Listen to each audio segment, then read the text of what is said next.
বিয়ে করেছি, বাসর যদি মন মতো না করি তাহলে যে ভীষণ আক্ষেপ থেকে যাবে। কথাগুলো শেষ করতে আবার নিজের ক্ষুধা নিবারণ করতে ব্যস্ত হয়ে পড়ল অরণ্য। এভাবে টানা 1 ঘন্টা পরে ক্লান্ত শরীরে নির্জনার উপর শরীরের ভার ছেড়ে দিয়ে শুয়ে পড়ল অরণ্য। আজ বিকেলের ঘটনা। কলেজ শেষে বাসায় ফিরতে ফিরতে বিকেল 4টা বেজে গেল নির্জনার। দিনের শেষ রোদটা তখন ধীরে ধীরে ম্লান হয়ে আসছে। গেটের সামনে এসে সে একটু থমকে দাঁড়ালো। বাসার সামনে পাশাপাশি দাঁড়িয়ে আছে দুটো বড় গাড়ি। চকচকে কালো রঙের গাড়িগুলো এ বাড়িতে খুব একটা দেখা যায় না। নির্জনার ভ্রু কুঁচকে গেল। মনে মনে ভাবলো, কে এলো আবার।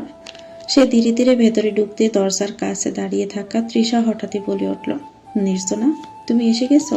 তাড়াতাড়ি চলো, রেডি হয়ে নিতে হবে। নির্জনা বিস্মিত চোখে বলল, রেডি হয়ে নিব মানে? তুমি কি বলছো কিভাবে? কথা বলতে বলতে সে ড্রয়িং রুমের দিকে কয়েকবার উকি দিল। সেখানে কয়েকজন অপরিচিত মানুষ বসে আছে। কারো হাতে চায়ের কাপ, কারো মুখে মৃদু হাসি, যেন কোনো গুরুত্বপূর্ণ আলোচনায় চলছে। কিন্তু নির্জনার কিছুই বোধগম্য হলো না। তৃষা তাকে আর কিছু জিজ্ঞেস করার সুযোগ দিল না। প্রায় টেনে হিঁচড়ে তাকে ঘরের ভিতর নিয়ে গেল। নির্জনা বিরক্ত হয়ে হাত ছাড়িয়ে বলল, কি করছো ভাবি? কি হয়েছে বলবে তো নাকি? তৃষা কোনো উত্তর না দিয়ে বিছানার উপর রাখা একটা পিচ রঙের শাড়ির ভাঁজ খুলতে খুলতে শান্ত গলায় বলল, আজ তোমার বিয়ে, যাও তাড়াতাড়ি ফ্রেশ হয়ে এসো। কথাটা যেন বজ্রপাতের মতো আঘাত করল নির্জনার কানে। সে হতভম্ব হয়ে তাকিয়ে রইল। কি যাতা বলছো তুমি? তারপর হঠাৎ জোরে ডাকতে লাগলো, মা, মা।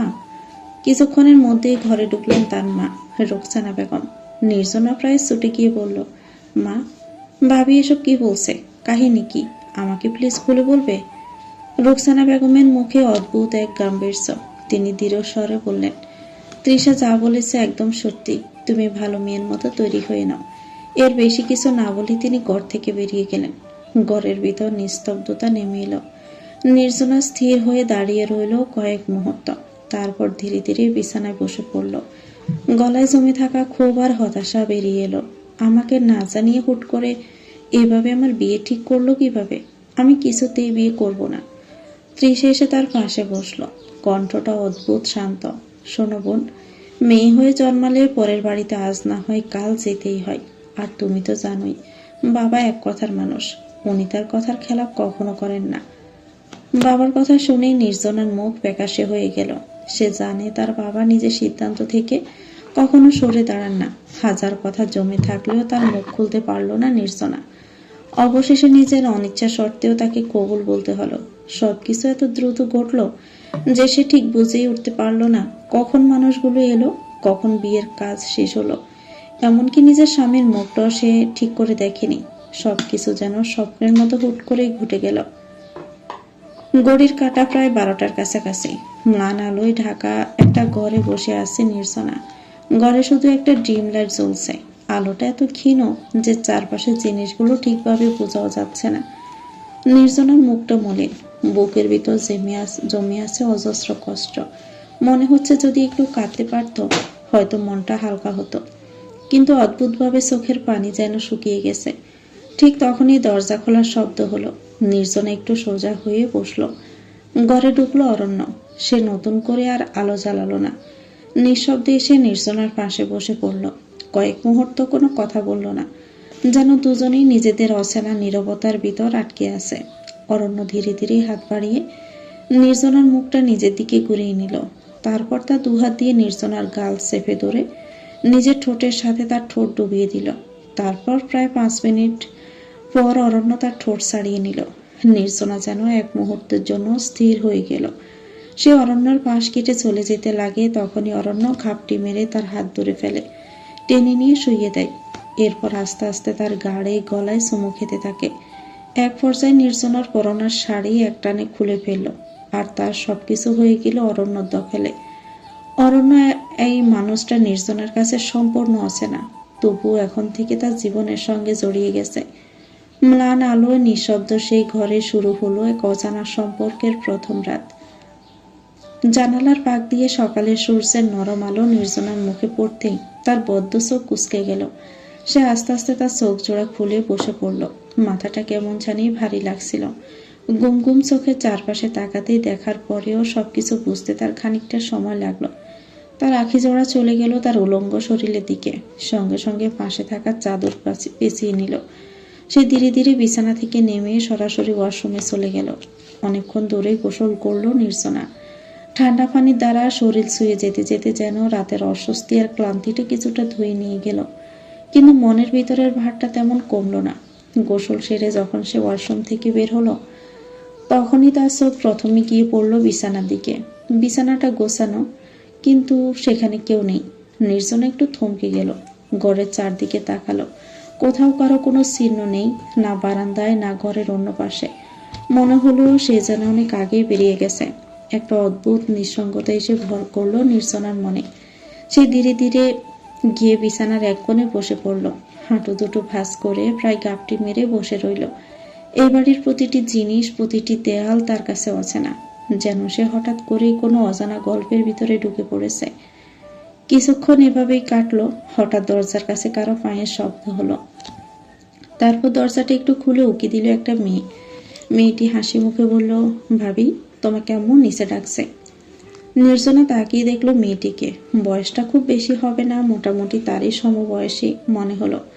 নির্জনা ধীরে ধীরে উঠে দাঁড়ালো। মেয়েটি আগে আগে হাঁটতে শুরু করলো, আর নির্জনা তার পিছু পিছু এগিয়ে চলল। সিঁড়ি বেয়ে নিচে নামতে নামতে তার মনে হচ্ছিল প্রতিটি ধাপ যেন তাকে আরো অচেনা এক জীবনের দিকে নিয়ে যাচ্ছে। নিচতলায় নামতেই রান্নাঘরের দিক থেকে বেশি এলো বাসনের শব্দ আর হালকা মশলার গন্ধ। ঠিক তখনই রান্নাঘরের ভিতর থেকে এক মাঝবয়সী মহিলা বেরিয়ে এলেন। মেয়েটিকে দেখে তিনি প্রশ্ন করলেন, অদরা, তোর ভাইয়া কোথায় গেছে? তখনই নির্জনা বুঝল সমবয়সী মেয়েটির নাম অদরা। অদরা স্বাভাবিক ভঙ্গিতে উত্তর দিল, মর্নিং ওয়াক করতে বের হয়েছে হয়তো। মহিলাটি মাথা নেড়ে নির্জনার দিকে তাকালেন। তার চোখে এক ধরনের কোমলতা ছিল। তিনি মৃদু হাসি দিয়ে বললেন, এদিকে এসো মা। নির্জনা একটু অপ্রস্তুত হয়ে গেল। সে স্বভাবতই মাথায় ওড়নাটা আরেকবার ঠিক করে নিল। নতুন পরিবেশে নিজের অজান্তেই একটু মানিয়ে গুছিয়ে নিতে ইচ্ছে করছিল। তারপর দৃঢ় পায়ে রান্নাঘরের দিকে এগিয়ে গেল। দাঁড়াও। ঠিক তখনই একটা কড়া গলা ভেসে এলো। নির্জনা চমকে উঠে ঘুরে তাকালো। মেন দরজার সামনে দাঁড়িয়ে আছে প্রায় 6 ফুট লম্বা এক যুবক। বর্ষা গায়ের রং, তীক্ষ্ণ দৃষ্টি, মুখে অদ্ভুত এক গাম্ভীর্য। তাকে দেখে মনে হয় এই মানুষটা খুব কমই হাসে। ছেলেটি দৃঢ় পায়ে এগিয়ে এলো। তার চোখ সরাসরি গিয়ে থামলো নির্জনার উপরে। তারপর মাঝবয়সী মহিলা অর্থাৎ আজমিরা বেগমের দিকে তাকিয়ে ঠান্ডা গলায় বলল, মম, এই মেয়ে এখানে কি করছে? ওকে এক্ষুনি আমার চোখের সামনে থেকে দূর হয়ে যেতে বলো। কথাটা যেন হঠাৎ করে ঘরের বাতাস ভারী করে দিল। আজমিরা বেগম ভ্রু কুঁচকে ছেলের দিকে তাকালেন। তিনি কড়া গলায় বললেন, অরণ্য, তুই এসব কি বলছিস? তোর মাথা ঠিক আছে? ও এখন তোর বিয়ে করা বউ, ওর সাথে ভালো ব্যবহার করবি। নির্জনা মাথা নিচু করে দাঁড়িয়ে রইল। তার বুকের ভিতরটা হঠাৎ কেমন ভারী হয়ে উঠল। আসলে তাহলে এই মানুষটাই তার স্বামী? অরণ্য। অদ্ভুত ব্যাপার, স্বামীর মুখ তো দূরের কথা, তার নামটাও সে ঠিক করে জানত না। অরণ্য আর কোনো কথা বলল না। সে অদরার দিকে তাকিয়ে বলল, আমার জন্য এক কাপ কফি নিয়ে আয়। কথাটা বলে সে আর দাঁড়ালো না। দ্রুত পায়ে সিঁড়ি বেয়ে উপরের দিকে উঠে গেল। নির্জনা তখনও মাথা নিচু করে দাঁড়িয়ে আছে। মনের ভিতর একটা কথাই ঘুরপাক খেতে লাগলো, রাতে সে মানুষটা, সকালের এই মানুষটা যেন সম্পূর্ণ আলাদা। তার ভাবনার মাঝে আজমিরা বেগম এক কাপ কফি এগিয়ে দিলেন।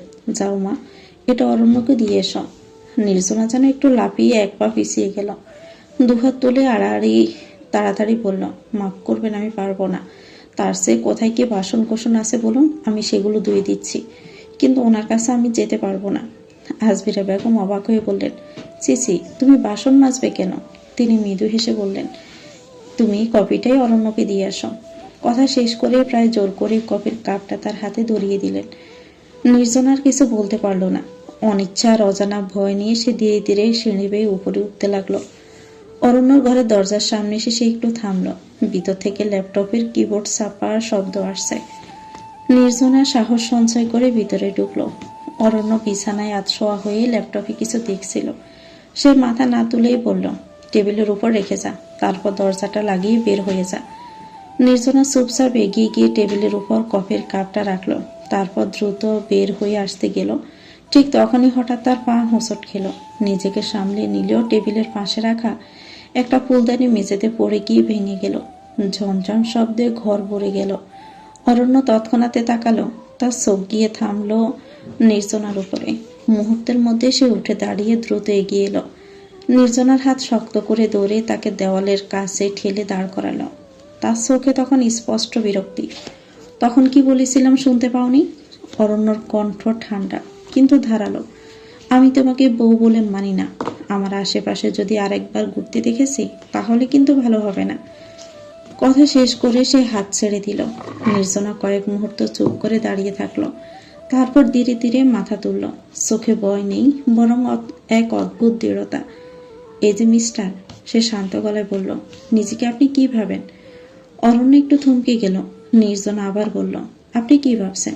আপনার আশেপাশে না থাকলে আমি বসে বসে কাঁদবো? হ্যাঁ, আপনি ভুল ভাবছেন। তার কণ্ঠ আরো দৃঢ় হয়ে উঠল। আমি নির্জনা সরকার। অন্য মেয়েদের মতো ভেবে করে কাঁদতে শিখিনি। আমি শিখেছি আপনার অহংকারী মানুষদের শিক্ষা দিতে। একটু থেমে সে স্পষ্ট করে বলল, আর হ্যাঁ, আপনিও একটা কথা মনে রাখবেন, এ বিয়ে আমিও মানি না, আর আপনাকেও না। কথাগুলো যেন অরণ্যকে এক মুহূর্তের জন্য স্তব্ধ করে দিল। সে অবাক হয়ে তাকিয়ে রইল নির্জনার দিকে। একটা মেয়ে এত আত্মবিশ্বাস নিয়ে তার সামনে দাঁড়িয়ে কথা বলবে, এটা যেন তার কল্পনাতেও ছিল না। নিজেকে সামলে নিয়ে অরণ্য ঠোঁট বাঁকিয়ে তাচ্ছিল্যের হাসি দিল। বিয়ে করতে চাওনি? সে ধীরে কণ্ঠে বলল, তাহলে বিয়ে করলে কেন? প্রশ্নটা শুনে নির্জনার মুখটা মুহূর্তে মলিন হয়ে গেল। তার চোখে এক ঝলক কষ্ট বেশি উঠল, কিন্তু সে কিছু বলল না। চুপচাপ ঘরে দাঁড়িয়ে দরজার দিকে হাঁটতে লাগলো। কয়েক মুহূর্ত পর দরজাটা নীরবে বন্ধ হয়ে গেল। অরণ্য তখন একই জায়গায় দাঁড়িয়ে। সন্ধ্যা নেমে এসেছে ধীরে ধীরে। সারাদিনে একবারও আর অরণ্যর মুখোমুখি হয়নি নির্জনা। দিনের বেশিরভাগ সময়টাই সে কাটিয়েছে অধরার সাথে। অধরা বেশ প্রাণবন্ত স্বভাবের মেয়ে। কথা বলতে ভালোবাসে, হাসতে ভালোবাসে। সারাদিন সে নানা গল্প করেছে বাড়ির, নিজের, ছোটবেলার, অরণ্যর। কিন্তু নির্জনার দিক থেকে কথার জবাব খুব বেশি আসেনি। অধরার প্রতিটি প্রশ্নের উত্তর সে শুধু হ্যাঁ বা না বলেই থেমে গেছে। তবু অধরার কথার ভেতর দিয়ে নির্জন অনেক কিছু জেনে নিয়েছে। অরণ্যর বয়স যখন 13 আর অধরার যখন মাত্র 2 বছর, তখনই তাদের বাবা মারা যান। সেই সময় থেকে নাকি অরণ্য বদলে যায়। আগে নাকি খুব হাসি খুশি ছিল, কিন্তু বাবার মৃত্যুর পর ধীরে ধীরে চুপচাপ হয়ে যায়। প্রয়োজন ছাড়া খুব একটা কথা বলে না। তারপর অনেক কষ্ট আর সংগ্রামের মধ্য দিয়ে অরণ্যের নিজের ব্যবসা শুরু করে। ধীরে ধীরে সেই ছোট ব্যবসায় বড় হয়ে ওঠে। এখন তার আইটি কোম্পানি দেশের নামকরা কোম্পানিগুলোর মধ্যে একটি। অধরা এসব বলতে বলতে গর্বে হাসছিল, কিন্তু নির্জনা শুধু নীরবে শুনেছে। তার নিজের ভিতরে যেন এক অদ্ভুত শূন্যতা জমি আছে। এদিকে সারাদিনে একবারও সে তার নিজের বাড়ির কারো সাথে কথা বলেনি। 2-1বার তৃষা ফোন করেছিল, কিন্তু নির্জনা ফোনটা রিসিভ করার বদলে চুপচাপ সুইচ অফ করে রেখেছে। তার মনে হচ্ছিল এখন যদি কারোর সাথে কথা বলে হয়তো নিজেকে আর সামলাতে পারবে না। অনেক অভিমান জমে গেছে পরিবারের উপর। সন্ধ্যার একটু পর সে একা একা ছাদে উঠে এলো। আকাশটা তখন ঘন কালো মেঘে ঢেকে গেছে।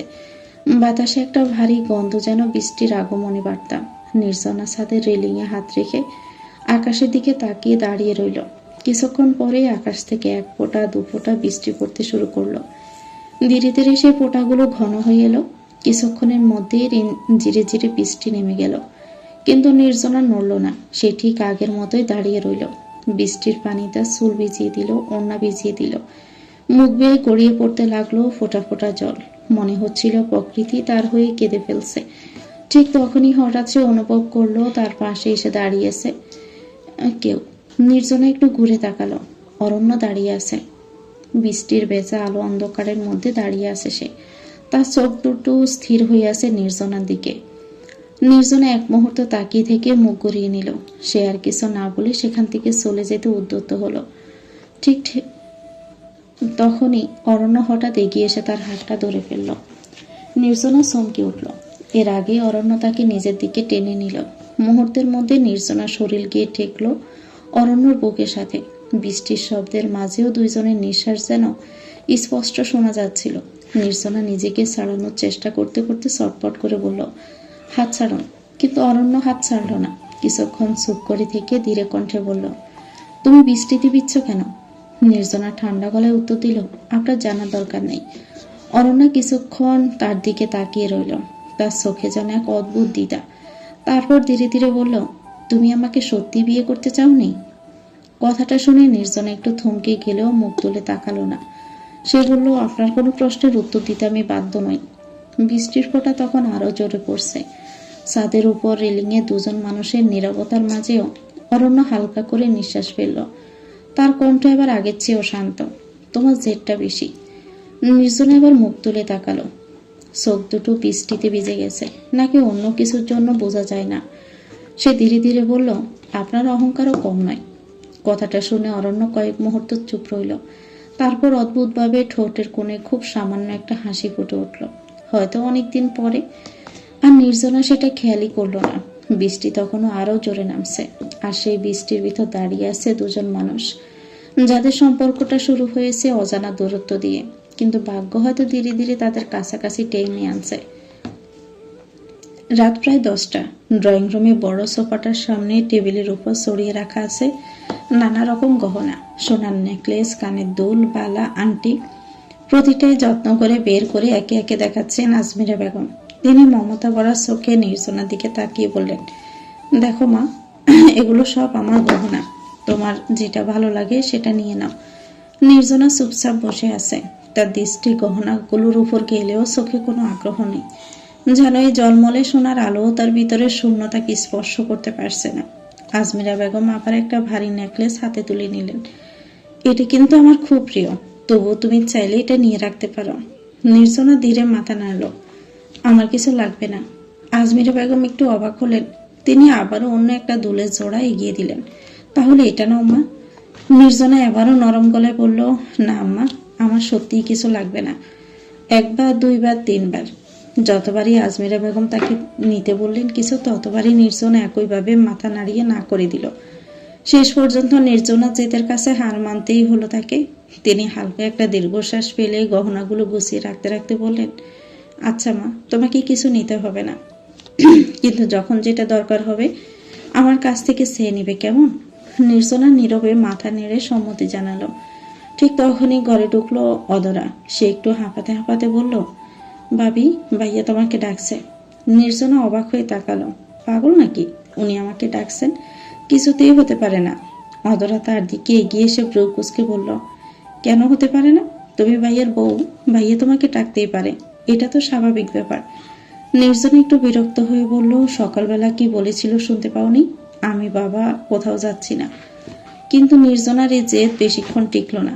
আজমিরা বেগম আর অদরা দুজনে মিলে প্রায় জোর করে তাকে উঠিয়ে দিলেন। অবশেষে অনিচ্ছে নিয়েই নির্জনাকে অরণ্যের ঘরের দিকে যেতে হলো। ধীরে ধীরে সিঁড়ি বেয়ে উপরে উঠতে লাগলো সে। প্রতিটি ধাপ যেন তার বুকের ভিতরে দুঃখ ফুকানি আরো বাড়িয়ে দিচ্ছিল। ঘরের দরজার সামনে এসে কিছুক্ষণ দাঁড়িয়ে রইল নির্জনা। তারপর ধীরে দরজাটা ঠেলে ভিতরে ঢুকলো। ঘরে ঢুকতেই সে থমকে গেল। পুরো ঘরটা অন্ধকার। নির্জনার বুকের ভিতরটা হঠাৎ করে দুঃখ ফুকানি শুরু হয়ে গেল। অন্ধকার ঘরে দাঁড়িয়ে আছে নির্জনা। নির্জনার কেন জানি না অনেক ভয় করছে। ছোটবেলা থেকে তার ভয় একটু বেশি। সে বিড়বিড় করতে করতে বলল, লা ইলাহা ইল্লা আনতা সুবহানাকা ইন্নী কুনতু মিনাজ জালিমিন। সে সুইচ বোর্ড খুঁজতে খুঁজতে সামনের দিকে এগিয়ে গেল। হঠাৎ করেই খাম্বার মতো কিছু একটা সাথে ধাক্কা খেল, যার কারণে ভয় পেয়ে জোরে চেঁচিয়ে উঠতেই অরণ্য মুখ চেপে ধরল।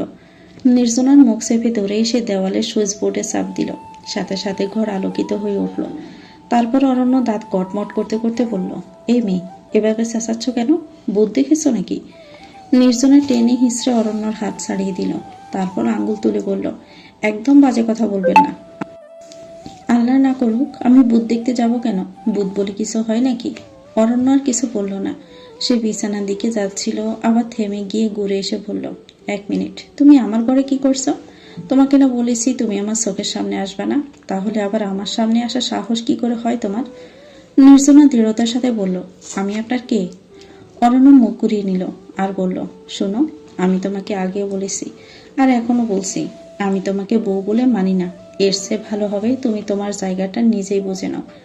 নির্জনা কপাল শুরু করে বলল, আপনি মানেন আর না মানেন, আমি তো আপনার বউ। তাহলে এখন আপনিও একটা কথা শুনে রাখেন, আপনি আমাকে মানেন আর না মানেন, এই ঘরটা এখন আমারও, আর আমি এই ঘরেই থাকবো। আপনার ভালো না লাগলে আপনি বেরিয়ে যেতে পারেন। নির্জনার এই কথাগুলো শুনে অরণ্য ভীষণ রেগে গেছে।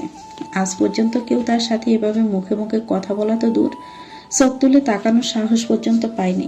আর এই মেয়ে কি না অরণ্য নির্জনাকে কোলে তুলে নিয়ে বিছানায় শুইয়ে দিয়ে তার উপরে দুহাত দিয়ে শক্ত করে চেপে ধরে বলল, নিজেকে তো খুব আমার বউ বউ বলে দাবি করছ, তাহলে বউয়ের দায়িত্ব পালন করো। অরণ্য অনেক শক্ত করে চেপে ধরে আছে নির্জনাকে। সে নিজেকে ছাড়ানোর অনেক চেষ্টা করছে, কিন্তু অরণ্যের শক্তির কাছে সে পেরে উঠছে না। অরণ্য জোর করে নির্জনার ঠোঁটের সাথে তার ঠোঁট ডুবিয়ে দিয়ে চষতে থাকে আর দাঁত দিয়ে কামড়াতে থাকে। নির্জনা অনেক ব্যথা লাগছিল। সে দুপা একসাথে করে আঁচড়াতে থাকে। সে সুযোগ বুঝে অরণ্যকে দুহাত দিয়ে জোরে একটা ধাক্কা দিয়ে বসে পড়ল। অরণ্য তখন রাগে রাগে চোখে নির্জনার দিকে তাকিয়ে থাকলো। নির্জনা অরণ্যের দিকে সরে গিয়ে এক ঝটকায় তার শার্টের কলা ধরে ফেললো আর বলল, আপনি আসলে কি চান? আমাকে দয়া করে বলবেন, এভাবে কেন আমার জীবনটা নষ্ট করে দিলেন? বিশ্বাস করেন, আমি আপনাকে বিয়ে করতে চাইনি। শুধু আপনাকেই কেন, এই মুহূর্তে আমি কাউকেই বিয়ে করতে চাইনি। কিন্তু অরণ্যর ভ্রু কুঁচকে গেল। কিন্তু কি? নির্জনা আস্তে আস্তে অরণ্যের শার্টের কলা ছেড়ে দিল। সে আর কিছু বলল না, একেবারে চুপ হয়ে বসে রইল। আর অরণ্য সে রুম থেকে বেরিয়ে বেলকুনিতে এসে দাঁড়ালো। তারপর এভাবে কিছুক্ষণ দাঁড়িয়ে থাকার পরে পকেট থেকে একটা সিগারেট বের করে জ্বালিয়ে নিল। সকাল প্রায় 9টা বেজে গেছে। ঘরের জানালার পাক গলে রোদ এসে বিছানার এক কোণে পড়েছে। তবু নির্জনা তখনও গভীর ঘুমে আচ্ছন্ন। সাধারণত সে কখনোই সকাল 10টার আগে ঘুম থেকে ওঠে না। কেউ ডাকাডাকি করে মরে গেলেও তাকে ঘুম থেকে তোলা প্রায় অসম্ভব হয়ে পড়ে। আজও তার ব্যতিক্রম হলো না। কিছুক্ষণ পর দরজার কাছে এসে দাঁড়ালো অধরা। সে কয়েকবার ডেকে উঠল, ভাবি, শুনছ ভাবি? কিন্তু কোনো সাড়া পাওয়া গেল না। অধরা একটু বিরক্ত হয়ে দরজাটা ঠেলে দেখল। দরজা হালকা ধাক্কা দিতেই খুলে গেল। তার মানে ভিতর থেকে লক করা না। সে ধীরে ধীরে ভেতরে ঢুকে বিছানার পাশে এসে দাঁড়ালো। নির্জনা তখনও চাঁদের গায়ে দিয়ে নিশ্চিন্তে ঘুমাচ্ছে। অধরা আবার ডাকলো, ভাবি উঠবেন না? বিছানার ভিতর থেকে বেশি এলো ঘুম জড়ানো গলা, নেহাল, একেবারে জ্বালাবি না বলে দিলাম। অধরা একটু প্রথমে থমকে গেল, তারপর মুখ চেপে হাসি আটকাতে চেষ্টা করলো। কিন্তু যখন দেখলো কোনো কাজ হচ্ছে না, তখন সে হালকা করে নির্জনাকে গুঁতা দিতে শুরু করলো। কিছুক্ষণ পরে নির্জনা বিরক্ত হয়ে উঠে বসলো। চোখ তখনও হাত বোঝা, রাগী গলায় বলল, এই নেহাল কুত্তা, তোকে ডিস্টার্ব করতে নিষেধ করলাম না? কথাটা বলে আবার দপ করে শুয়ে পড়ল। এবার অধরা কোমরে হাত দিয়ে দাঁড়িয়ে বলল, ভাবি, আমি নেহাল ফেহাল না, আমি অধরা। অধরা নামটা কানে যেতেই নির্জনা হঠাৎ লাফিয়ে উঠে বসলো। চোখ বড় বড় করে বলল, কে? কে অধরা? তারপর আবার বলল, ও অধরা তুমি? অধরা ঠোঁট বাঁকিয়ে মুচকি হেসে বলল, হ্যাঁ আমি অধরা। আম্মু বলেছে ফ্রেশ হয়ে নিচে আসতে, আমি গেলাম। কথাটা বলে সে ঘর থেকে বেরিয়ে গেল। অধরা চলে যাওয়ার পরেও কিছুক্ষণ নির্জনা স্থির হয়ে বসে রইল, যেন হঠাৎ করে ঘুম ভাঙার পর বাস্তবতাটা আবার মনে পড়ে গেছে। তারপর ধীরে ধীরে উঠে ওয়াশরুমে ঢুকলো। ফ্রেশ হয়ে বেরিয়ে এসে আলমারি থেকে মেরুন রঙের একটি সুতির 3 পিস বের করলো। কাপড়টা পরে নিয়ে আয়নার সামনে দাঁড়িয়ে মাথায় ওড়না টেনে নিল। কিছুক্ষণ নিজের প্রতিচ্ছবির দিকে তাকিয়ে রইল। তারপর ধীরে ধীরে সিঁড়ি বেয়ে নিচে নেমে এলো। ড্রয়িং রুমে পা রাখতে আজমিরা বেগম তাকে দেখে মৃদু হেসে বললেন, এদিকে এসো মা। নির্জনা ধীরে ধীরে এগিয়ে গেল। আজমিরা বেগম তার দিকে স্নেহ ভরা চোখে তাকিয়ে বললেন, তোমার মন খারাপ তাই না? নির্জনা কোনো উত্তর দিল না, শুধু ঠোঁটের কোণে হালকা একটা মুচকি হাসি এনে বিষয়টা চেপে রাখার চেষ্টা করলো। আজমিরা বেগম নরম গলায় বলতে লাগলেন, মেয়েরা যখন বাবার বাড়ি থেকে শ্বশুর বাড়িতে আসে, তখন তারা সম্পূর্ণ একটা নতুন পরিবেশের মুখোমুখি হয়।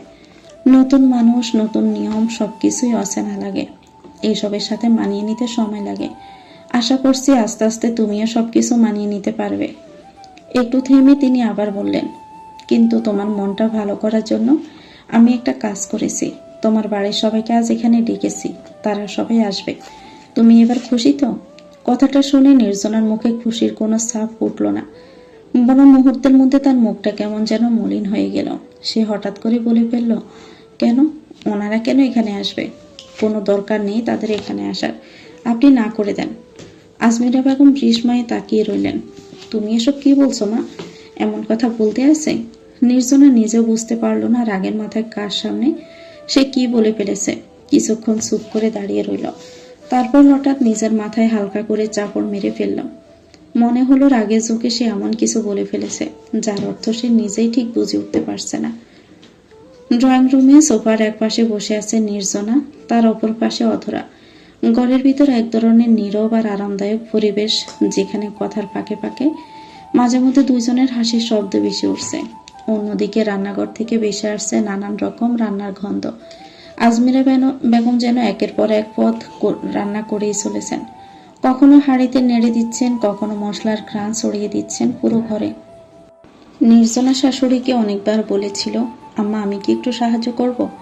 আজমিরা বেগম তখন হেসে মাথা নেড়ে বলেছিলেন, না মা, নতুন বউকে দিয়ে আমি কোনো কাজ করি না, তুমি বসে গল্প করো। নির্জনা জোর করেনি, যদিও সত্যি বলতে রান্নার রটাও সে ঠিক মতো জানে না। তবুও শাশুড়ির মন রাখার জন্যই সাহায্য করতে চেয়েছিল। তবে একদিক থেকে ভালোই হয়েছে, সে যে রান্না জানে না এই কথাটা অন্তত এখনো বের হয়নি। ড্রয়িং রুমে বসে অতরা নানা গল্প করছিল, কখনো ছোটবেলার দুষ্টমি, কখনো বাড়ির পুরনো ঘটনা। হঠাৎ করে সে নির্জনার দিকে তাকিয়ে জিজ্ঞেস করলো, ভাবি, ভাইয়া মানুষটাকে তোমার কেমন লেগেছে? প্রশ্নটা শুনে নির্জনা কিছুক্ষণের জন্য থমকে গেল। তারপর ঠোঁটে একটা কৃত্রিম হাসি ফুটিয়ে খুব সোজা সাপটা গলায় বলল, যেমন তাকে তেমনই লেগেছে। নির্জনার এই অদ্ভুত জবাবে অধরার ব্রু কুঁচকে গেল। সে মনে মনে ভাবলে এটা আবার কেমন লাগা। সে কিছু বলতে যাচ্ছিল, ঠিক তখনই নির্জনার হঠাৎ কিছু একটা মনে পড়ল। তার চোখ দুটো একটু সরু হয়ে এদিক ওদিক তাকালো। তারপর অধরার দিকে ঝুঁকে ধীরে ধীরে বলল, ও একটা কথা, তোমার ওই গোমড়া মুখো ভাইটা কোথায়? সকাল থেকে তো দেখছি না। অধরা অবাক হয়ে তাকালো। ভাইয়া তো খুব সকালে অফিসে চলে যায়। কেন, তুমি জানো না ভাইয়া অফিসে গেছে? তোমাকে বলে যায়নি? নির্জনা ব্রু তুলে বলল, আজব তো, উনি আমাকে বলে যেতে যাবেন কেন? অধরা একটু মুচকি হেসে বলল, তোমাকে বলে যাবে না কেন? নির্জনা আবার কিছু একটা বলতে চাচ্ছিল, ঠিক তখনই কলিং বেল বাজলো। টিংটং শব্দে ঘরের নীরবতা ভেঙে দিল। অধরা তাড়াতাড়ি উঠে দরজার দিকে গেল। দরজা খুলতে তার মুখে হাসি ফুটে উঠল। দরজার সামনে দাঁড়িয়ে আছে নির্জনার বাড়ির সবাই। প্রথমে ভিতরে ঢুকলো তৃষা, নির্জনার বড় ভাই সামিরের স্ত্রী, অর্থাৎ নির্জনার ভাবি। তার পাশে দাঁড়িয়ে আছে নেহাল, নির্জনার আপন ছোট ভাই। বয়সে প্রায় 6 বছরের ছোট, কিন্তু দুষ্টুমিতে যেন পুরো পৃথিবীর সমান। তারপর ঢুকলো জুমু আর নীলু, নির্জনা চাচাতো বোন। জুমু নির্জনারই সমবয়সী, দুজনে একসাথে ইন্টার সেকেন্ড ইয়ারে পড়ে। আর নীলু এখনো স্কুলে ক্লাস 9-এ। সবশেষে ভিতরে ঢুকলেন নির্জনা ছোট চাচি দেলারা বেগম। ড্রয়িং রুমে বসে থাকা নির্জনা দরজার দিকে তাকাতেই হঠাৎ যেন চোখে পানি জমে গেল। এক মুহূর্তের জন্য তার বুকের ভিতরটা অদ্ভুতভাবে ধক করে উঠল। এত পরিচিত মুখ, তবুও আজ যেন তাদের দেখে তার মনে অদ্ভুত এক অস্বস্তি আর চাপা অস্থিরতা কাজ করতে লাগলো। আজমিরা বেগম ড্রয়িং রুমে দাঁড়িয়ে মৃদু গলায় বললেন, নির্জনা, মা, তোমার বাড়ির সবাই এসেছে, ওদের তুমি তোমার ঘরে নিয়ে যাও। নির্জনা একটু থমকে গেলেও কিছু বলল না। ধীরে ধীরে উঠে দাঁড়িয়ে বলল, আসুন। তৃষা, নেহাল, জুমু, নীলু আর দেলেরা বেগম সবাই তার পিছু পিছু সিঁড়ি বেয়ে উপরে উঠল। অরণ্য ঘরের দরজা ঠেলে ভিতরে ঢুকে নির্জনা সবার বসার জন্য ইশারা করলো। ঘরের ভিতরে একটা অদ্ভুত নীরবতা নেমে এলো। কেউ যেন ঠিক বুঝতে উঠে পারছিল না কিভাবে কথা শুরু করবে। এই সময় তৃষা তার ব্যাগ থেকে ফোন বের করে কারো একটা নাম্বারে ডায়াল করে নির্জনার হাতে ধরিয়ে দিল। নির্জনা ব্রু কুঁচকে তাকালো। কি হয়েছে? তৃষা শান্ত গলায় বলল, মা কথা বলবে তোমার সাথে। মুহূর্তের মধ্যে নির্জনার মুখের অভিব্যক্তি বদলে গেল। চোখে জ্বলসে উঠল দমে রাখা রাগ। সে হঠাৎ করে কড়া গলায় বলে উঠল, আমি কারোর সাথে কোনো রকম কথা বলতে চাই না। ওই মহিলাকে বলে দাও আমার সাথে কোনোভাবে যোগাযোগ রাখার চেষ্টা না করে। আমি ওই মহিলার সাথে একদমই কোনো কথা বলতে চাই না। ঘরের ভিতর সবাই স্তব্ধ হয়ে গেল। নির্জনা থামল না। সে তৃষার দিকে তাকিয়ে আবার বলল, আর ভাবি, তোমাকেও বলছি, তোমরা এসেছো ভালো কথা, খাও দাও, তারপর সম্মান মতো চলে যাও। এর চেয়ে বেশি কিছু আমার থেকে আশা করবে না। তার কথা শেষ হতেই ঘরের বাতাস যেন আরো ভারী হয়ে উঠল। ফোনের ওপাশে দাঁড়িয়ে থাকা আফসানা বেগম সবকিছুই শুনছিলেন। হঠাৎ তার চোখ দিয়ে টপাটপ করে পানি গড়িয়ে পড়তে লাগলো। একসময় তিনি আর নিজেকে সামলাতে পারলেন না, অজরে কেঁদে উঠলেন। আর এদিকে নির্জনার কথায় তৃষা গভীরভাবে আঘাত পেল। সে কখনো ভাবেনি নির্জনা তার সাথে এমন ব্যবহার করতে পারে। নির্জনাকে সে সবসময় নিজের ছোট বোনের থেকেও বেশি ভালোবেসেছে, কিন্তু আজ তার মুখ থেকে বের হওয়া কথাগুলো যেন সোজা এসে তৃষার বুকের ভিতর আঘাত করলো। এরপর থেকে তৃষা তেমন কোনো কথা বলল না। সে চুপচাপ বসে রইল। খাওয়ার টেবিলে তার একই অবস্থা। সবাই যখন খাচ্ছিল সে শুধু নীরবে বসেছিল, ঠিক মতো খেতেও পারল না। তার চোখে কষ্টটা স্পষ্ট ছিল। কিন্তু সে কিছুই বলল না। বিকেলের দিকে অরণ্য বাসায় ফিরল। ড্রয়িং রুমে ঢুকতে এসে দেখতে পেল নির্জনার বাড়ির সবাই বসে আছে। নির্জনার বাড়ির সবাইকে না চিনলেও নির্জনার ছোট শাশি দেলারা বেগমকে চিনতে পেরেছে। এক মুহূর্তের জন্য অবাক হলেও সে দ্রুত মুখে ভদ্র হাসি টেনে নিল। আসসালামু আলাইকুম। সবাইকে সালাম জানিয়ে সে বসল। আপনারা বসুন, আমি একটু ফ্রেশ হয়ে আসছি। কথা শেষ করে সে সোজা নিজের ঘরের দিকে চলে গেল। এদিকে জুমু চুপচাপ বসে সবকিছু লক্ষ্য করছিল। ছোটবেলা থেকে সে নির্জনাকে ভীষণ হিংসা করত। নির্জনার সৌন্দর্য সবসময় তাকে ভিতরে ভিতরে জ্বালিয়ে দিত। আর এখন তো তার হিংসা যেন আরো কয়েক গুণ বেড়ে গেছে। এত বড় বাড়িতে নির্জনার বিয়ে হয়েছে, এই বিষয়টাই তার সহ্য হচ্ছিল না। তার উপর অরণ্যের মতো স্মার্ট সুদর্শন একজন মানুষকে দেখার পর তার ভিতরের হিংসাটা যেন আরো তীব্র হয়ে উঠল। নেহাল কিন্তু এসবের কিছুই বুঝছে না। বোনের শ্বশুর বাড়িতে এসে সে তো আনন্দে আত্মহারা। ঘরের এদিক ওদিক দৌড়ে বেড়াচ্ছে, কখনো সিঁড়ি বেয়ে উপরে উঠছে, কখনো আবার নিচে নামছে। অরণ্য যখন নিজের ঘরে ঢুকলো তখন নেহাল সেখানেই খেলছিল। অরণ্য ছোট বাচ্চাদের খুব ভালো লাগে। সে মুচকি হেসে নেহালের পাশে বসে পড়ল। নাম কি তোমার? নেহাল বলল, নেহাল। অরণ্য হেসে বলল, অনেক সুন্দর নাম। নির্জনা তোমার কে হয়? নেহাল তৎক্ষণাৎ বলল, আপু। অরণ্য পকেট থেকে একটা চকলেট বের করে নেহালের হাতে দিল। তারপর তার চুলে হাত বুলিয়ে বলল, তুমিও তোমার আপুর মতোই কিউট। এই দৃশ্যটা দরজার কাছে দাঁড়িয়ে নির্জনা অনেকক্ষণ ধরে দেখছিল। কিন্তু কিউট কথাটা শুনে সে অবাক হয়ে গেল। মনে মনে ভাবল, যে লোকটা আমাকে দু চোখে সহ্য করতে পারে না, তার কাছে আমি আবার কিউট। নির্জনা গলা খাকড়ি দিয়ে ঘরে ঢুকল। নেহাল সবাই বাসায় যাবে, তোকে নিচে ডাকছে। অরণ্য ভ্রু তুলে তাকালো। এখনই কেন যাবে? একেবারে ডিনার করে যাওয়ার কথা বলো। অরণ্যর এই আচরণে নির্জনার সত্যি অবাক হয়ে গেল। তবুও সে তার কথায় কান্না দিয়ে আবার নেহালকে ডাকলো। নেহাল, চল নিচে। অরণ্য এবার একটু বিরক্ত গলায় বলল, কি বললাম? না, তোমার দ্বারা কোনো কাজ হবে না, আমি গিয়ে বলছি। কথাটা বলে সে দ্রুত ঘর থেকে বেরিয়ে গেল। নির্জনা রীতিমতো হতভম্ব হয়ে গেল। সে নেহালের হাত ধরে অরণ্যের পিছু পিছু নিচে নেমে এলো। অরণ্য নিচে আসতেই দেলোয়ারা বেগম বলতে শুরু করলেন, বাবা, আজ বরং আমরা আসি, তুমি নির্জনাকে নিয়ে আমাদের ওখানে যেও। অরণ্য বলল, আন্টি এখন থেকে যান, একেবারে ডিনার করে গেলে খুব ভালো লাগতো। কিন্তু তৃষা, দেলোয়ারা বেগমরা থাকতে চাইলেন না। কিছুটা অস্বস্তি, কিছুটা মন খারাপ, সব মিলিয়ে তারা চলে যাওয়ার সিদ্ধান্তই নিলেন। অরণ্য আরো কয়েকবার জোর করলেও শেষ পর্যন্ত আর কিছু বলল না। অবশেষে একে একে সবাই বিদায় নিয়ে বেরিয়ে গেল। দরজার সামনে দাঁড়িয়ে নির্জনা নিঃশব্দে সবকিছু দেখছিল। তার বুকের ভিতরটা তখন অদ্ভুত এক ভারে চেপে আছে, যেন অনেক না বলা কথা জমে বোঝা হয়ে আছে সেখানে। নির্জনা দুপা তুলে বিছানার উপর জড়সড় হয়ে বসে আছে। হালকা বাতাসে জানালার পর্দাগুলো দুলছে, আর সেই সঙ্গে তার বুকের ভিতরটাও যেন কাঁপছে অনবরত। দরজাটা বন্ধ হওয়ার মৃদু শব্দে সে চমকে তাকালো। অরণ্য ধীরপায়ে এগিয়ে এসে বিছানার এক পাশে বসল। অরণ্য বসতেই নির্জনা কাছুমাছু হয়ে গেল, যেন তার পাশে বসা মানুষটা থেকে দূরে সরে গেলে একটু নিরাপদে থাকবে। এই ভেবে ধীরে ধীরে গুটিয়ে আরো দূরে সরে যেতে লাগলো।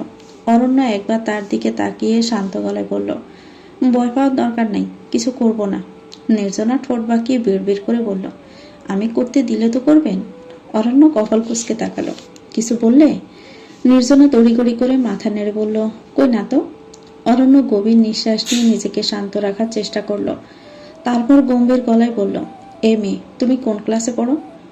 নির্জনার চোখের সঙ্গে সঙ্গে ক্ষোভের ছায়া নেমে এলো। সে ঠোঁট শক্ত করে বলল, সেটা আপনি জেনে কি করবেন? আপনি তো আমার সব স্বপ্ন, সব আশা একেবারে ধুলোয় মিশিয়ে দিয়েছেন। অরণ্য দরজা আবার একটু একটু করে ক্ষীণ হয়ে আসছিল। সে কঠিন গলায় বলল, আমি যেটা প্রশ্ন করেছি তার উত্তর কিন্তু এটা না। বেশি ভ্যান ভ্যান করে আমি যেটা জিজ্ঞেস করেছি সেটা বলো। নির্জনা মাথা উঁচু করে বলল, না, আমি আপনাকে কোনো প্রশ্নের জবাব দিতে বাধ্য নই। এবার সত্যি অরণ্যের দরজার বাঁধ ভেঙে গেল। সে হঠাৎ নির্জনা দুবাহু শক্ত করে চেপে ধরল। কণ্ঠস্বর নিচু, কিন্তু তাতে স্পষ্ট রাগের ঝাঁজ। আমাকে রাগিয়ে নিও না, আমাকে রাগানোর ফল কিন্তু ভালো হবে না। নির্জনার ব্যথা লাগছিল, তবুও সে মুখে মুখে তর্ক করতে ছাড়ল না। দাঁতে দাঁত চেপে বলল, কি করবেন আপনি? অরণ্য চোখ দুটো আরো গাঢ় হয়ে উঠল। এমন হাল করব যাতে দ্বিতীয়বার আমার সাথে তর্ক করার আগে 1000 বার ভেবে নিতে হয়। নির্জনা নিজেকে ছাড়িয়ে নেওয়ার চেষ্টা করলো, কিন্তু অরণ্যের শক্ত গ্রিপ থেকে বের হতে পারল না। অরণ্য ধীরে ধীরে তার দিকে ঝুঁকে এলো। তার ঠোঁট তখন নির্জনার ঠোঁটের ছোঁয়ার একদম কাছাকাছি। ঠিক তখনই নির্জনা তড়িঘড়ি করে বলে উঠল, সেকেন্ড ইয়ার, ইন্টার সেকেন্ড ইয়ারে। অরণ্য থেমে গেল। এক মুহূর্ত তাকিয়ে থেকে সে নির্জনাকে ছেড়ে দিল। তারপর সোজা হয়ে বসে শান্ত গলায় বলল, কাল থেকে আগের মতো মেনটেন করে রেগুলার কলেজ আর কোচিংয়ে যাবে। একদিনও ফাঁকি দিতে যদি দেখেছি তাহলে খবর আছে। অরণ্যর কথা শুনে নির্জনা যেন কানকে বিশ্বাস করাতে পারল না নিজের। তার চোখ দুটো বিস্ময়ে বড় হয়ে গেল। বুকের ভিতর আনন্দের ঢেউ উঠল। খুশিতে প্রায় আত্মহারা হয়ে সে কৃতজ্ঞতার সঙ্গে বলল, সত্যি বলছেন? অরণ্য সংক্ষিপ্ত উত্তর দিল, হ্যাঁ সত্যি। অরণ্য চৌধুরী কখনো মিথ্যে কথা বলে না। নির্জনার মনে হচ্ছিল যেন হঠাৎ করে তার আটকে থাকা আকাশটা আবার খুলে গেছে। এই আনন্দটা সে কাউকে বোঝাতেও পারবে না। তার মুখ ফুটে উঠেছিল উজ্জ্বল হাসি, কিন্তু মুহূর্তের মধ্যে সে হাসি আবার মিলিয়ে গেল। মুখটা একটু ভার করে সে বলল, কিন্তু আমার বই তো সব ওই বাড়িতে। অরণ্য সহজ গলায় বলল, কালকে গিয়ে নিয়ে এসো। নির্জনার সঙ্গে সঙ্গে মুখ গোমরা করে ফেলল, না, আমি আর ওখানে যাব না। অরণ্য ব্রু কুঁচকে বলল, কেন? নির্জনা এক মুহূর্ত চুপ করে থাকলো। তারপর মুখ ঘুরিয়ে বলল, না কিছু না, বাদ দেন, ঘুমিয়ে পড়েন, রাত হয়েছে। এ বলে সে আর কোনো কথা বলল না। অন্য মুখ হয়ে ধীরে ধীরে শুয়ে পড়ল বিছানায়। ঘরটা আবারও নিস্তব্ধ হয়ে গেল। শুধু নীরবতার ভিতর দুইজন মানুষের অদৃশ্য দূরত্বটা যেন আরো স্পষ্ট হয়ে রইল। সূর্যের মোলায়েম আলো জানালার ফাঁক গলে এসে পড়েছে নির্জনার মুখে। আলোটা তেমন তীব্র নয়, এখনো খুব সকালও হয়নি, তবু অজানা কারণে নির্জনার ঘুম ভেঙে গেল। চোখ না খুলে সে একটু নড়ে চড়ে উঠে গেল। ঠিক তখনই সে অনুভব করলো কেউ তাকে আষ্টে পিষ্টে জড়িয়ে ধরে আছে। মুহূর্তে তার ঘুম উবে গেল। নির্জনা ধীরে ধীরে চোখ খুলে তাকালো। তার তাকাতেই তার ভ্রু কুঁচকে গেল। অরণ্য তাকে শক্ত করে জড়িয়ে ধরে ঘুমিয়ে আছে। দৃশ্যটা দেখে নির্জনার রাগ মাথায় চড়ে বসল। সে অরণ্যর হাত সরিয়ে নিজেকে ছাড়ানোর চেষ্টা করলো, কিন্তু আশ্চর্যজনকভাবে যতবারই সে ছাড়ানোর চেষ্টা করছে, অরণ্যর হাত যেন ততবারই আরো শক্ত হয়ে তাকে জড়িয়ে ধরছে। নির্জনা বিরক্ত হয়ে আবারও নড়ে চড়ে উঠল। তার এই নড়াচড়ার স্পর্শ পেয়ে অরণ্যের ঘুমও বেশিক্ষণ স্থায়ী হলো না। ঘুম জড়ানো কণ্ঠে চোখ না খুলে অরণ্য বিড়বিড় করে বলল, আমাকে ছেড়ে যেও না প্লিজ, আমি তোমাকে হারাতে পারবো না। কথাগুলো শুনে নির্জনা হতভম্ব হয়ে গেল। মনে মনে বলতে লাগলো, লোকটার কি মাথা ঠিক আছে? কি সব বলছে? এই আজব কথাগুলো নিয়ে আবার মাথা কামালো না সে। বিরক্ত হয়ে অরণ্যকে ডাকতে শুরু করলো, এই যে মিস্টার, ছাড়ুন বলছি। অরণ্য ধীরে ধীরে চোখ খুলল। চোখ খুলতে তার দৃষ্টি গিয়ে পড়ল নির্জনার চোখে। এক মুহূর্তের জন্য দুইজনের চোখ এক জায়গায় স্থির হয়ে রইল। তখনও অরণ্যের বাহু শক্ত করে জড়িয়ে আছে নির্জনাকে। গোড় কাটতে নির্জনা আবার নিজেকে ছাড়ানোর চেষ্টা করলো, কিন্তু অরণ্য এবার দাঁতে দাঁত চেপে বলল, অরণ্য চৌধুরী একবার কোনো কিছু ধরলে তা কখনোই ছাড়ে না, বুঝেছ? নির্জনা চোখ রাঙিয়ে বলল, আপনাকে আমি মানি না। নির্জনা কপাল কুঁচকাল, তারপর এক নিঃশ্বাসে বলে ফেলল, আর আপনিও তো খুব বড় বড় লেকচার দিচ্ছিলেন। আপনি নাকি আমাকে বউ বলে মানেন না, তাহলে এখন এত কিসের জোর খাটাচ্ছেন? হ্যাঁ? নির্জনার কথায় অরণ্যের চোখে দৃষ্টি মুহূর্তে বদলে গেল। কয়েক সেকেন্ড সে চুপ করে নির্জনার দিকে তাকিয়ে রইল। তারপর হঠাৎই নির্জনাকে ছেড়ে দিল।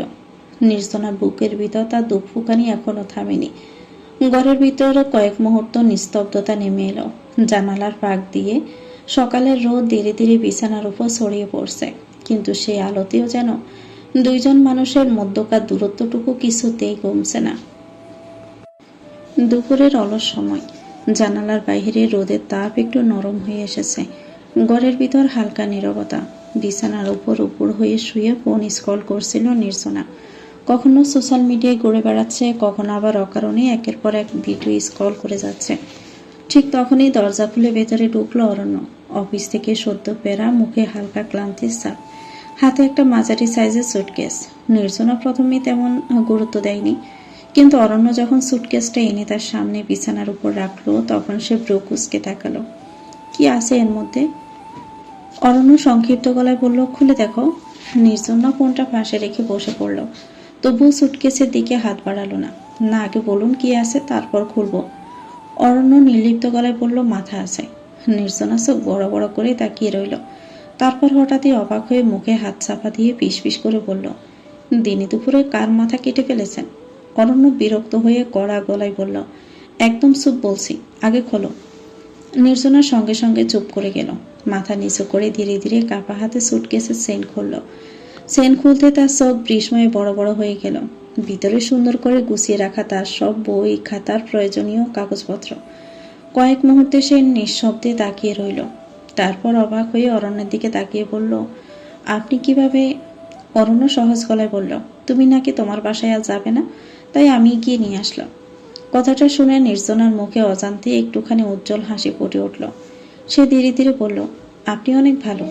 অরণ্য সঙ্গে সঙ্গে কথাটা কেটে দিয়ে বলল, না, আমি একেবারেই ভালো না। তারপর একটু গম্ভীর হয়ে বলল, এখন ফাঁকিবাজি ছেড়ে পড়াশোনায় মনোযোগ দাও। সামনে তোমাদের এক্সামের আর বেশি দেরি নেই।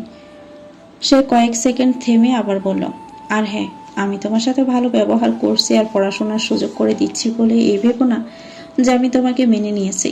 আমি শুধু এই সুযোগটা দিচ্ছি যাতে তুমি নিজের পায়ে দাঁড়াতে পারো আর আমার জীবন থেকে তাড়াতাড়ি বিদায় হতে পারো। কথাগুলো বলে অরণ্য আর এক মুহূর্ত সেখানে দাঁড়ালো না, সোজা ওয়াশরুমের দিকে হাঁটা দিল। অরণ্যর কথাগুলো শুনে নির্জনার মুখের হাসি মুহূর্তে মিলিয়ে যায়। চোখের ভিতরে হালকা কষ্টের ছায়া নেমে এলো। সে হঠাৎ জোরে বলে উঠল, আপনিও বারবার বলে যাচ্ছেন কেন? আমিও আপনার লাইফে থাকতে চাই না। আমাকে আপনার সাথে জোর করে বিয়ে দেওয়া হয়েছে। আমি জানি না আমার আব্বু আমার সাথে এমনটা কেন করলো। আর হ্যাঁ, নিজেকে আপনি কি মনে করেন? আপনার মতো হাজারটা অরণ্য চৌধুরী আমার জন্য লাইন ধরে আছে। আপনাকে গোনার সময় আমার নেই। নির্জনার কথায় অরণ্যের পা এক মুহূর্তের জন্য থেমে গেল, কিন্তু সে পিছনে ফিরে তাকালো না। কোনো কথা গায়ে না মেখে একটু থেমে আবার হাঁটতে শুরু করলো। নিঃশব্দে ওয়াশরুমের ভিতর ঢুকে দরজা বন্ধ করে দিল। ঘরের ভিতর আবার নীরবতা নেমে এলো। বিছানার উপর খোলা সুটকেসে ছড়িয়ে থাকা বইগুলোর দিকে তাকিয়ে রইল নির্জনা। তার বুকের ভিতর যেন অদ্ভুত এক অনুভূতি জমে উঠেছে, রাগ, অভিমান আর কৃতজ্ঞতার মিশ্র এক অচেনা ভারে। সময় যেন নিজের মতো বইয়েই চলছিল। নির্জনার জীবনও ধীরে ধীরে আবার আগের ছন্দে ফিরতে শুরু করলো। কলেজ, কোচিং সবকিছু আবার নিয়মিত চলছে। সকালবেলা তাড়াহুড়ো করে বের হওয়া, বিকেলে কোচিং শেষে ক্লান্ত পায়ে বাড়ি ফেরা, এই নিয়ে তার দিনগুলো কাটছে। কিন্তু এই কয়েকদিনে একটা জিনিস একটু বদলায়নি। সেটা হলো অরণ্য আর নির্জনার মধ্যকার দূরত্ব। কখনো কখনো অরণ্যের কিছু আচরণ দেখে নির্জনার মনে হয় অরণ্যর মতো ভালো মানুষ বোধহয় আর কেউ হতে পারে না। আবার কিছু মুহূর্তে সেই ধারণাটা ভেঙে যায় মুহূর্তের মধ্যে। মনে হয় মানুষটা যেন দুটো সম্পূর্ণ আলাদা রূপ নিয়ে তার সামনে দাঁড়িয়ে আছে। নির্জনা আর অধরা একই ক্লাসে পড়লেও তারা দুজন আলাদা কলেজে পড়ে, তবে কোচিংয়ে তাদের এক জায়গায়। একদিন কোচিং শেষে তারা দুজন পাশাপাশি হাঁটতে হাঁটতে বাড়ির পথে ফিরছিল। ফুটপাত ধরে হাঁটতে হাঁটতে হঠাৎ দুজনের মনে হলো কেউ যেন তাদের পেছন পেছন আসছে। আজই প্রথম নয়, গত 3 দিন ধরেই এমনটা হচ্ছে। তবু তারা কেউই একবারও পেছন ফিরে তাকায়নি। কিছুটা পথ এগিয়ে যখন তারা একটা ফাঁকা গলির ভিতর দিয়ে যাচ্ছিল, হঠাৎই তখন নির্জনা পেছন ফিরে তাকালো। একটা ছেলে তাদের কিছুটা দূরে দাঁড়িয়ে আছে। নির্জনাকে ঘুরে তাকাতে দেখে ছেলেটা যেন একটু অপ্রস্তুত হয়ে গেল। দ্রুত পেছন ঘুরে সোজা হেঁটে চলে যেতে লাগলো। কিন্তু নির্জনা দৌড়ে গিয়ে তার সামনে দাঁড়িয়ে পথ আটকে দিল। কঠিন গলায় বলল, এই লোক দাঁড়ান। আমি গত কয়েকদিন ধরে লক্ষ্য করেছি আপনি আমাদের ফলো করছেন। আপনি আসলে কি চান বলবেন? ছেলেটা একটু অপ্রস্তুত হয়ে একবার কিছুটা দূরে দাঁড়িয়ে থাকা অধরার দিকে তাকালো, তারপর আবার নির্জনার দিকে। তারপর তোতলাতে তোতলাতে বলল, আমি অয়ন। আমি আসলে সেদিনের মতো খুব বেশি কথা হয়নি। কিছুক্ষণ কথাবার্তার পর তারা বাড়ি ফিরে এলো। এরপর থেকে প্রায় প্রতিদিনই একটা অদ্ভুত দৃশ্য দেখা যেত। কলেজ ছুটি হলে গেটের সামনে দাঁড়িয়ে থাকতো অয়ন। নির্জনা বের হতে সে কিছু একটা এগিয়ে দিত, কখনো ছোট্ট একটা কার্ড, কখনো একটা ফুল, আর নির্জনা মুচকি হেসে সেগুলো নিয়ে চলে আসতো। এভাবেই দিনগুলো চলছিল। এই দৃশ্যটা কিন্তু প্রতিদিনই আরেক জোড়া চোখ গভীরভাবে লক্ষ্য করছিল। কিছুটা দূরে দাঁড় করানো একটা গাড়ির ভিতর থেকে স্টারিং এ পেছনে বসে থাকা অরণ্য। তার চোখের দৃষ্টি ধীরে ধীরে কঠিন হয়ে উঠছিল। হাতের মুঠো শক্ত হয়ে যাচ্ছিল। চোখে যেন তার আগুন জ্বলছে। রাত প্রায় 12টা। আজও অরণ্য এখনো বাড়ি ফিরেনি। বিয়ের পর থেকে নির্জনা লক্ষ্য করেছে অরণ্য সাধারণত এত রাত করে বাহিরে থাকে না।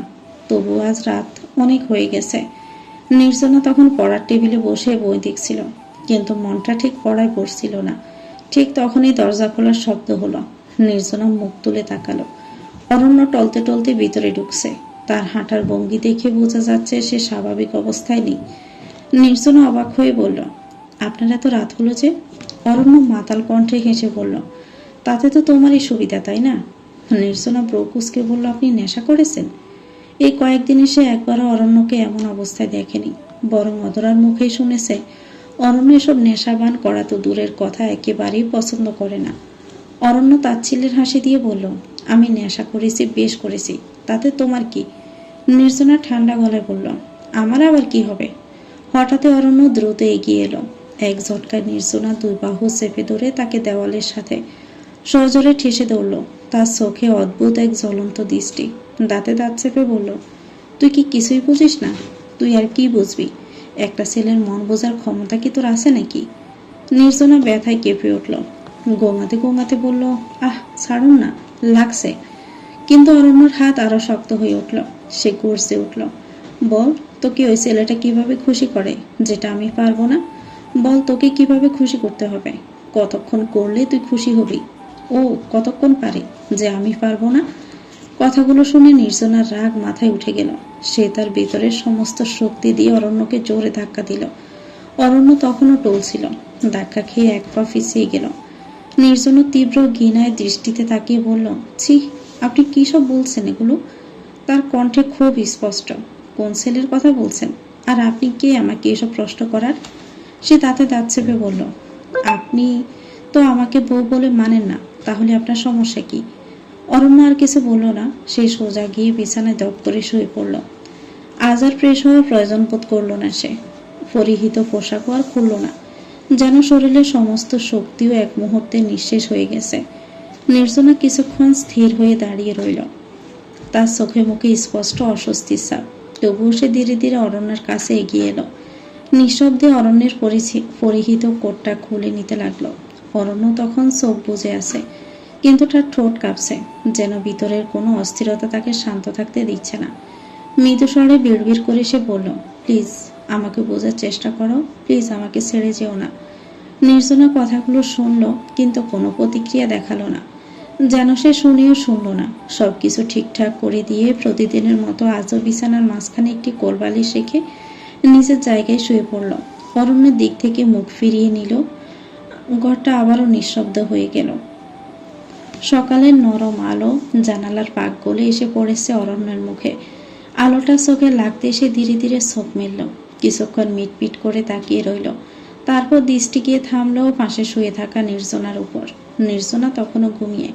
তার মুখের উপর এলোমেলো হয়ে লেপ্টে আছে কিছু চুল। অরণ্য আলতো করে হাত বাড়িয়ে চুলগুলো সরিয়ে দিল। এক মুহূর্তের জন্য সে স্তব্ধ হয়ে গেল। কি নিষ্পাপ মুখ! অরণ্য অপলক তাকিয়ে রইল নির্জনার দিকে, যেন এই মুখের দিকে তাকিয়ে থাকলেই তার সমস্ত অস্থিরতা মিলিয়ে যাবে। কিন্তু হঠাৎই যেন কিছু মনে পড়ল তার। মুহূর্তেই সোয়াল শক্ত হয়ে উঠল। চোখের দৃষ্টি কঠিন হয়ে গেল। সে মুখ ঘুরিয়ে নিয়ে খুব নিচু স্বরে ফিসফিস করে বলল, শালীর নিষ্পাপ না চাই। একটু থেমে আবার বলল, আগে ওই ছেলেটাকে ধরি, তারপর তোমাকে দেখছি। ওই ছেলের এত বড় সাহস, অরণ্য চৌধুরীর সম্পত্তির দিকে নজর দিয়েছে। ওর চোখ একেবারে আমি তুলে ফেলব। তার কণ্ঠে তখন ক্রোধের সঙ্গে অদ্ভুত এক অধিকার বোধ। সে আবার নির্জনার দিকে তাকালো। কঠিন চোখে তাকিয়ে ধীরে ধীরে বলল, সাহস কি ওই ছেলের একা? তার ঠোঁটে তিক্ত এক হাসি ফুটে উঠল। তোমার কি হাল করি তার সময় হলেই দেখবে। অরণ্য চোখে তখন দহন চলছে। মনে পড়ে গেল সেই দিনের কথা। কড়া রোদের এক বিরক্তিকর দুপুর। কড়া শহরের ব্যস্ত সড়কে দীর্ঘ ট্রাফিক জ্যামে আটকে আছে অরণ্যের গাড়ি। বেশ কিছুক্ষণ ধরে গাড়ির ভিতরে সে বসে আছে। চারপাশে অসংখ্য গাড়ির হর্ন, গরম বাতাস আর স্থির হয়ে থাকা যানবাহনের সারি সব মিলিয়ে বিরক্তি যেন ক্রমশই বাড়িয়ে দিচ্ছে তাকে। স্টারিংয়ে আঙ্গুল ঠুকতে ঠুকতে অরণ্য বিরক্ত চোখের সামনে তাকিয়েছিল। এই অকারণ অপেক্ষা তার যেন ধৈর্যের সীমার পরীক্ষা নিচ্ছে। একসময় বিরক্ত হয়ে সে জানালার কাছে একটু নামিয়ে বাহিরে তাকালো। তখনই তার চোখ গিয়ে পড়ল রাস্তার একপাশে দাঁড়িয়ে থাকা কয়েকজন তরুণ তরুণীর দিকে। মনে হলো তারা কোনো কলেজের স্বেচ্ছাসেবী কার্যক্রমে ব্যস্ত। কেউ পথচারীদের সাহায্য করছে, কেউ বা ট্রাফিক সামলাতে পুলিশের পাশে দাঁড়িয়ে কাজ করছে। অরণ্য প্রথমে উদাসীন দৃষ্টিতেই তাকিয়েছিল, কিন্তু পরক্ষণেই তার দৃষ্টি থেমে গেল এক জায়গায়। বেড়ের মাঝখানে দাঁড়িয়ে আছে বেগুনি রঙের শাড়ি পরা একটা মেয়ে। সেও হয়তো স্বেচ্ছাসেবীদের মধ্যেই একজন। রোদের আলোয় শাড়ির রংটা যেন আরো উজ্জ্বল হয়ে উঠেছে। মেয়েটি এক মনে কাজ করে যাচ্ছে, মাঝে মাঝে কারো সঙ্গে কথা বলছে, আবার কখনো হাত নেড়ে পথ দেখিয়ে দিচ্ছে। অরণ্যের দৃষ্টি অদ্ভুতভাবে আটকে গেল মেয়েটির উপর। কেউ যেন তার চোখই সরাতে পারল না। সেদিন প্রথম সে নির্জনাকে দেখেছিল। বেগুনি রঙের শাড়ি পরে দাঁড়িয়েছিল মেয়েটি। সোনালি আলোয় যেন অন্যরকম দীপ্তি ছড়াচ্ছিল তার মুখে। সেদিনই অরণ্য নিজের মনে এক সিদ্ধান্ত নিয়েছিল। মৃদু কিন্তু দৃঢ় স্বরে সে বলল, কারণ যেদিন তোমাকে বেগুনি শাড়িতে দেখেছিলাম সেদিনই ঠিক করে নিয়েছিলাম তুমি শুধু আমারই হবে। তোমাকে উপর উপর মানি না করি, কারণ আমি চাই না তুমি আমার মাথায় উঠে যাও আর তোমার পড়াশোনার ক্ষতি হোক। তার চোখের দৃষ্টি আরো গভীর হয়ে উঠল। আমায় ছাড়া তুমি আর কারো হতে পারো না, মাই ভায়োলেট অ্যাঞ্জেল।